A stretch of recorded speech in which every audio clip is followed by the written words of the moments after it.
Hello guys, welcome to my YouTube channel. അപ്പോൾ ഇന്നത്തെ video എന്ന് പറയുന്നത് ഒരു ട്രാവൽ വ്ളോഗാണ്. നമ്മളുടെ സൺഡേ ആയിട്ടൊന്ന് പൊന്മുടി വരെ പോകാൻ വിചാരിച്ചു. അപ്പോൾ ഞാനും കിച്ചുവും 2 അനിയന്മാരും ഉണ്ട്. നമ്മൾ പോവുകയാണ്. നമുക്കൊരു ഹൗസ് വാമിംഗ് ഉണ്ടായിരുന്നു, അപ്പോൾ അത് കഴിഞ്ഞിട്ടാണ് നമ്മൾ ഈ പോകുന്നത്. അപ്പോൾ കുറച്ച് ലേറ്റ് ആയിട്ടുണ്ട്. ഇതാ കണ്ടില്ലേ, പോകുന്ന വഴിക്ക് നല്ല മഴയുണ്ടായിരുന്നു കേട്ടോ. മഴയുള്ളത് കൊണ്ടിട്ട് അവിടെ ക്ലൈമറ്റ് കാണും എന്നുള്ളൊരു വിശ്വാസത്തിലാണ് പോകുന്നത്. കാരണം എന്നെ എപ്പോൾ കൊണ്ടുപോയാൽ അവിടെ വെയിലായിരിക്കും. ഞാൻ ഇതുവരെ കോട കണ്ടിട്ടില്ല പൊന്മുടിയിൽ. അപ്പോൾ ഫസ്റ്റ് ടൈമാണ്. അപ്പോൾ ഭയങ്കര എക്സൈറ്റ്മെൻറ്റോടെ പോവുകയാണ് ഞാൻ. അതുപോലെ തന്നെ നമുക്ക് കുറച്ച് ടെൻഷൻ ഉണ്ടായിരുന്നു. കാരണം 4 മണിയാകുമ്പോൾ അവിടെ എൻട്രി ക്ലോസ് ചെയ്യും. അത് കഴിഞ്ഞാൽ നമുക്ക് ഉള്ളിലോട്ട് കയറാൻ പറ്റില്ല. നമ്മൾ പോയിക്കൊണ്ടിരിക്കുകയാണ്. ആ പാസ് എടുക്കുന്ന ടൈമായപ്പോൾ കുറച്ച് തിരക്കുണ്ടായിരുന്നു കേട്ടോ അവിടെ നമുക്ക്. കാരണം ക്ലൈമറ്റ് ആയതുകൊണ്ട് തന്നെ കുറച്ച് തിരക്കുണ്ടായിരുന്നു പാസ് എടുക്കുന്ന ടൈമിൽ.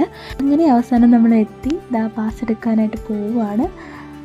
അങ്ങനെ ലാസ്റ്റ് പാസ് കിട്ടി. ടെൻഷൻ അടിച്ചായിരുന്നു പൊക്കോണ്ട് പാസ് കിട്ടോ ഇല്ലേ എന്നുള്ള. അവസാനം കിട്ടി നമുക്ക്. അത് കഴിഞ്ഞ് നമ്മൾ പോവുകയാണ്, അകത്തോട്ട് പോവുകയാണ്. അപ്പോൾ കുറേ പേര് കോടയെ കണ്ടിട്ട് തിരിച്ചും പോകുന്നുണ്ട്. ഏകദേശം നമ്മൾ എത്തി. ഇതിപ്പോൾ തന്നെ കോട കയറുന്ന കാഴ്ചയാണ് നിങ്ങൾ ഈ കാണുന്നത്. എൻ്റെ ലൈഫിൽ ആദ്യമായിട്ടാണ് ഞാൻ ഇങ്ങനെ കാണുന്നത്. അതിൻ്റെ ഒരു എക്സൈറ്റ്മെൻറ്റാണ് നിങ്ങൾ എൻ്റെ മുഖത്ത് ഈ കാണുന്നത്. പൊന്മുടിയിൽ കോട കയറുമ്പോഴുള്ളൊരു കാഴ്ച അത് ഏറെ തന്നെയാണ്. ഞാൻ മൂന്നാർ പോയപ്പോൾ പോലും ഞാൻ ഇങ്ങനെ ഒരു കാഴ്ച കണ്ടിട്ടില്ല. അവിടെ തണുപ്പുണ്ടായിരുന്നു, പക്ഷേ ഇങ്ങനൊരു കാഴ്ച അത് ഇവിടെയാണ്. നമ്മൾ വണ്ടിയൊക്കെ പാർക്ക് ചെയ്തിട്ട് നോക്കിയപ്പോഴത്തേക്ക് പല സ്ഥലങ്ങളിൽ വന്ന ആൾക്കാർ ഒത്തുചേർന്ന് പാട്ടൊക്കെ ഇട്ട് ഡാൻസൊക്കെ കളിച്ച് അതൊരു വേറൊരു വൈബ് തന്നെയാണ്. ഫോട്ടോ പോയിന്റിലേക്ക് പോയി ഫോട്ടോയൊക്കെ എടുത്തു. അത് നമ്മൾ പൊന്മുടിയിൽ ഹിൽ ടോപ്പിൽ കയറുകയാണ്. കണ്ടില്ലേ, താഴെ റോഡൊന്നും അറിയാൻ വയ്യ, അത്രയ്ക്ക് കോടയായിരുന്നു. അത് കഴിഞ്ഞ് നമ്മൾ മേലോട്ട് കയറുകയാണ്.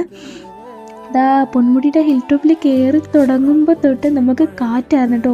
ഭയങ്കര കാറ്റായിരുന്നു, അവിടെ നിൽക്കാൻ പറ്റിയിട്ടുണ്ടായിരുന്നു ആയിരുന്നു. അങ്ങനെ നമ്മൾ തിരിച്ചിറങ്ങിയപ്പോൾ ഈ കോലമായി. മഞ്ഞൊക്കെ അടിച്ച്, മഞ്ഞും മഴയും കാറ്റൊക്കെ അടിച്ച് നമ്മൾ ഈ കോലമായി. തിരിച്ചിറങ്ങുന്ന ടൈമിൽ നമ്മൾ കണ്ടൊരു കാഴ്ചയാണ്. നമ്മൾ പോകുന്തോറും കോട കയറിക്കൊണ്ടിരിക്കണം. അതുപോലെ തന്നെ നല്ല മഴക്കോളുണ്ടായിരുന്നു. പകുതിയൊക്കെ എത്തിയപ്പോഴത്തേക്ക് നല്ല മഴയായിരുന്നു കേട്ടോ.